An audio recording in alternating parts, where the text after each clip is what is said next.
Welcome to another episode of the North South podcast. And we're doing a movie review today. Well, actually, like a sports related docu series or docu movie. I don't quite know Synopsis how of a you. movie. Yeah, well, I think we'll do many of these because like there's been a few, like even Crossing the Line is another nice one. But yeah, this one is Fire in Babylon, which yeah, jam packed. Lots on lots of different talking points about that one, Darren. Yeah, it follows the great West Indian side of the 1970s into the 1980s and then 1990s when they had a winning streak of 15 years. Still, I think probably the longest winning streak in any sport in the history of all records. Mm. The West Indians test side went unbeaten for 15 years. So yeah, just it was a really good movie following legends of the game and And how it like all. unrestricted access as well. Like everyone they featured was there to speak and give their take of the exact moment, and they had a lot of like different sort of personalities and things like that from the Caribbean as well on it. And yeah, obviously being in the Caribbean, there was a lot of chilled vibes. Yeah, like just like random cutscenes of songs and raps and Yeah, yeah, well, it's the Caribbean. What do you expect? yeah. The opening scene though, what got me was with Jason Holder uh, Mm. running up and bowling, and that was the movie is quite a few years old, so he must Yeah, have been so still quite he was young. just a kid on a beach. Like yeah, like that's probably what he was, just there on the beach, probably in Barbados or something. And now the captain of the test side. Highly ranked player, man. He's got like I know he's highly ranked in I think ODIs or something like that. Very highly ranked player. That was quite Um, pretty cool. but yeah, like I like how it started because that like brings up the first controversy. Before they had like the two bouncer rule in tests. Mm. It was used as a strategy. But the thing I was confused about was I saw one of the guys in the very beginning, which was the late 60s when the movie sort of comes in and when they start showing what happened and how the West Indies were battered each time. Like I saw a batsman that had a grill on, and then the other batsman chose not to wear it. I think it was more of like a posturing thing in those days, where if you come out without a helmet or without a grill, it shows you're not scared. I think it was a little bit more stupid than not scared. I'm surprised no one died, man. Yeah, it is. It's quite a because yeah, back in those days, helmets weren't mandatory. It was kind of a yeah, if you wanted one. And if you look at like throughout the majority of like Viv Richards' career, and that he never wore a helmet, he only wore his little cap, just because even he mentions in the movie that he backs himself every time he goes out and bats and that kind of thing, um, and he wasn't really scared. So I think he did get a few on the chin in that, but that didn't deter him from just wearing that cap. Um, but yeah, obviously in the beginning as well, it starts off with why, uh, or kind of the embers of why the West Indian cricket was in a bad place and how it rose up to such a good thing. And Mm. obviously it brought in the thing of the colonial powers and that obviously England brought cricket to the West Indies and how the West Indians then were using this game, the sport of cricket, kind of to um, win back some pride and It was some like sort. their small way of getting back like the 300 years of oppression and things Yeah, like that. And also like then they started the movie like they focused in on the Australia Test series of the mm, late 60s and what happened to them and how Greg Chaplin them turned the screws on them and really like you know they focused in on Lilly and Thompson. I mean that's just like so scary how those guys used to bowl and how the crowds used to be and it was quite unfortunate about the racial things and what those guys had to go through. That's another big narrative about the movie as well as like racial aspects of the times back then. There was another big thing about apartheid, which I'm sure we'll get to, and what ended up happening to those players who ended up coming here for the money. And mm. yeah, that was a big thing was the racial aspect and the colonialism, like you spoke of. Yeah, but that series in Australia, and that's where the West Indian side got battered so badly in that. where they were just kind of outmuscled by one from the kind of racism that was thrown to them that they weren't kind of expecting, as well as the firepower of Lily and Thomas and that kind of thing. Just battering them physically and mentally as well. But then I think probably one of the best leaders in cricket, Clive Lloyd. The introduction of the man Clive Lloyd at the time, like, decided to fight fire with fire and went looking throughout the whole Caribbean for pacemen. And he found youngsters, he found Holder and those sort of guys. Yeah, and if you just look at how he went and sought these players and what players he came up with. He came up with Michael Holding, Andy Roberts, Joel Garner, and Colin Croft. And then later on, in what would it be, the 1980s, when you get your Kirtley Ambroses and your Malcolm Marshalls, which are absolute legends, kind of carrying on what was established by the previous generation. But what really surprised me was that India surrendered a test game. Surrendered. Can you believe it, man? That's insane, dude. That's a proper way to beat someone, though. That's a proper way to win a test match. I'm sorry, that's just a proper way to win a test match. Like, if you don't like it, surrender. If you don't like how many sixes we're hitting, if you don't like how many times we bowling your middle stump, if you don't like how many times we're bouncing you, if you're scared, surrender. It's fine. We'll take the win. That's a proper win. Especially in boxing, like, you can always just surrender. If you don't like it, surrender. I was just surprised at that. Like, they had the images of like the Indian players walking or shaking their head, throwing their bat in the air. Not much has changed, man. Those guys are still super fussy when it comes to those sort of things. But yeah, it was. I've never heard of a match being surrendered.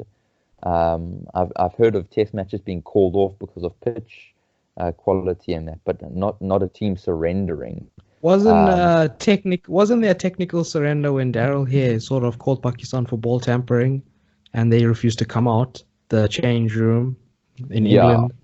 That was another surrender. But I mean, this was a proper one. This was like, we scared.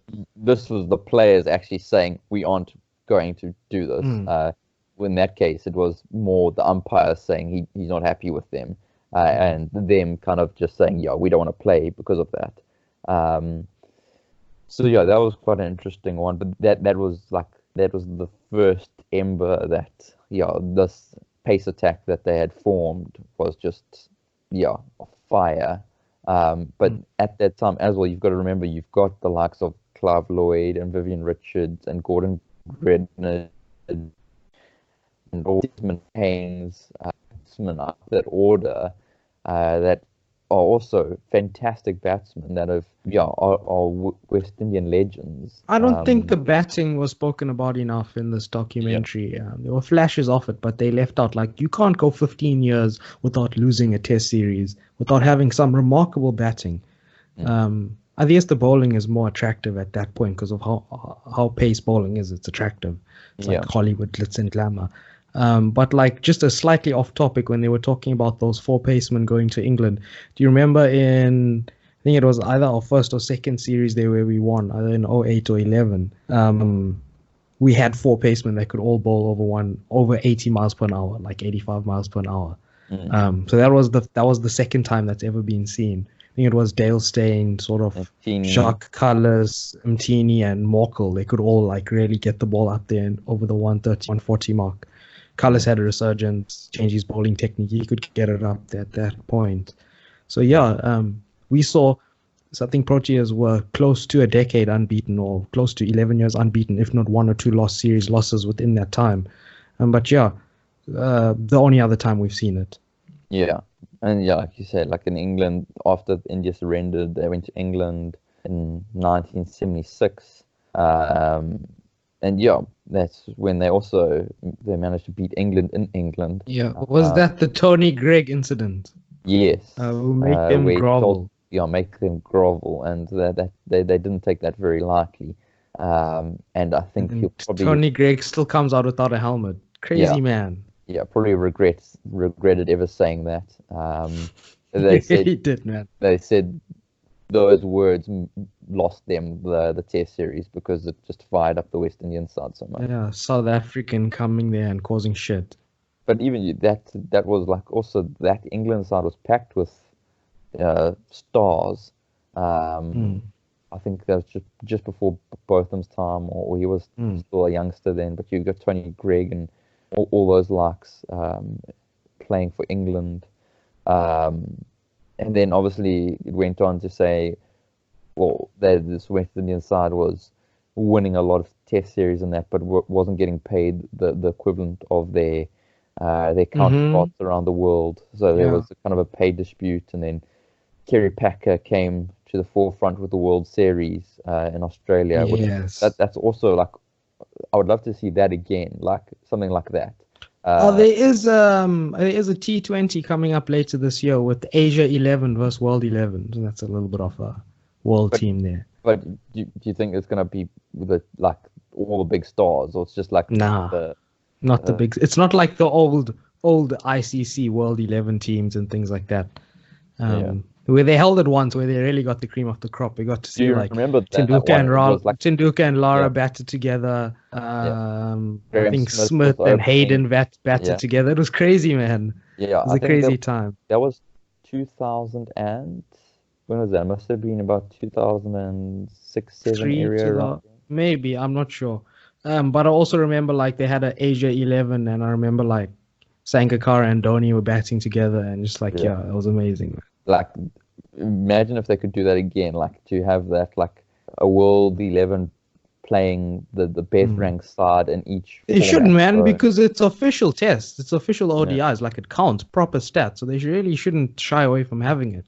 Yeah, proper international match. I guess it's a financial thing again, but fuck it. They should really just have all-star games like the NBA, but that's beside the point. Yeah, I think that would be really cool. But Kerry Packer and that introduced, he would put up the money for the series where it'll be Australia, the West Indian side, and then a world side. And I think the South Africans got in on that action as well. Yeah, it was their chance to like finally play international cricket again. Yeah, but obviously that the West Indian players that left for that series were known as rebels because the West Indian cricket board wasn't happy about it and that. But after them winning the World Series, I think, and also like people boycotting West Indian cricket and the fans unhappy, and they had no choice, had to bring them back. Yeah, so then they brought them back, and I think. Yeah, if they didn't do that, they would have been hell to pay. And then after that, they went after the World Series and that they went to Australia in the 1979, where this was kind of their chance to win something back after being thoroughly beat a few years before.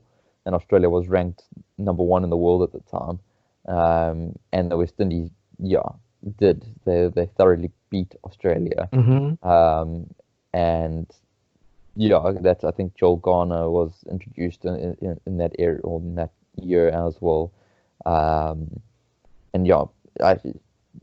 just that pace attack with Joel Garner, Andy Roberts, Michael Holding, it was like, wow, that's incredible, man. Like and just. Yes, Australia, like using their conditions against them because they've bred their pitches and some of their stadiums for fast bowling, and then you get those guys coming in there fighting fire with fire, like really getting guys hurt bad and like dropping them. Guys coming in with that mental sort of fear and pushing them back, and then finally getting them to come forward and edging it and things like that. But I think what's not said for that time was how good the fielding was. I think they said at that point in time they decided to become fit because of the World Series cricket. Like they finally started paying attention. That's how modern cricket developed now, with the nutrition, with fitness, and so on and so forth. So I think it all played a part in them winning that time. And I mean, they just went on. They were like the first team to win in places, like so many places. First team to win in Pakistan, first team to win in India. I mean, they were just groundbreaking. But the whole time I can't think about how sad it is, how they've declined. The West Indies have declined. But then there were problems with the board back then. So can you imagine now how much worse it is? But yeah, I think that era around that 1970s, 1980s was the kind of rise of all the professional sportsmen. It was that kind of all these sports were seeing that they had to reach the next level and doing what it takes to be that next level. And with that came increased money and better management and all that kind of stuff. So I think in regards to cricket, the West Indies were at the forefront of that, because obviously someone saw where this was going, and preempted these things, where they got fitness coaches and all that kind of stuff, and nutritionists and that, and kind of made sure that these players were at the peak of their performance on day one of every test, and making sure that they're ready to bowl for 5 days, kind of thing.